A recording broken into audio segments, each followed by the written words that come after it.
शुभ सकाळ पिलाने शुभ सकाळ दीदी अच्छा समस्त बोल अच्छा हां दीदी अच्छा हाय कैसे समस्त हां केम क्लास लानी अखळ हाय जे सकाळ सुन खाइजो बेसी खाइजो तो भूली जा हां ठीक अछि ना आज के गोटे विषय पढिबा बुझी ହେଲା विषयटर ना कोन कहलो हासिबा ଆଉ बुडीबा ना ते हासिबा बुडीबाटा केउठी हुए ଆଉ ନଦୀରେ ପୋଖରୀରେ ଗଡିଆରେ ପାଣି ଜିନିଷରେ ହୁଏ ଭାସିବା ବୁଡିବାଟା ଆଚ୍ଛା ଆମେ ଜାଣିବା ଯେ ଭାସିବାଟା କେମିତି ହୁଏ ଭାସିବାର ମାନେ କଣ କେମିତି ଜିନିଷଟି ଭାସେ ଆମେ ତ ଜାଣିନେ ନା ଜାଣିଛେ କି ଜାଣିନେ ହେଲେ ଭାସିବାଟା କେମିତି ହୁଏ ଯେଉଁ ଜିନିଷର ପରିମାଣଟି ହାଲୁକା ହୋଇଥାଏ ସେଇ ଜିନିଷଟି ପାଣିରେ ଭାସିବାକୁ ଲାଗେ ସେଇଟାକୁ ଭାସିବା କୁହାଯାଏ ନା ଆଚ୍ଛା ବୁଡିଯିବା କଣ କୁହାଯାଏ ଯେଉଁ ଜିନିଷର ପରିମାଣ ଅଧିକ ବା ଭାରି ଥାଏ ସେଇ ଜିନିଷଟି ପାଣିରେ ବୁଡିଯାଏ ମାନେ ଭାସିବା ଆଉ ବୁଡିବା ଏ ବିଷୟ ସମସ୍ତେ ଜାଣିପାରିଲ ଜାଣିପାରିଲ କେମିତି ଭାସିବା ଆଉ ବୁଡିବାଟା ସେଟାକୁ ପରୀକ୍ଷା କରିବେ କି ନାହିଁ କରିବା ଷ୍ଟାର୍ଟ କରିବା ସମସ୍ତେ ଦେଖିବ ତ ଦେଖି କହିବ କେଟା ଭାସିଲା କେଟା ବୁଡିଲା ଷ୍ଟାର୍ଟ କରିବା ତାହେଲେ ସମସ୍ତେ ଦେଖ ରେଡି ଏଇଟା କଣ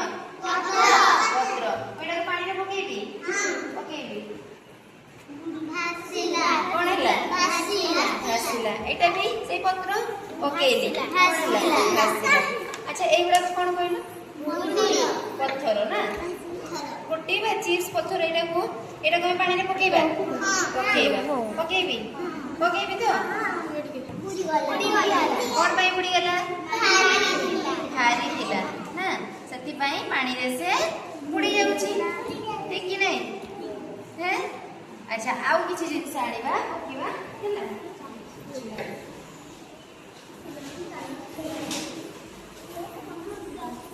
ଏଇଟା କଣ କହିଲ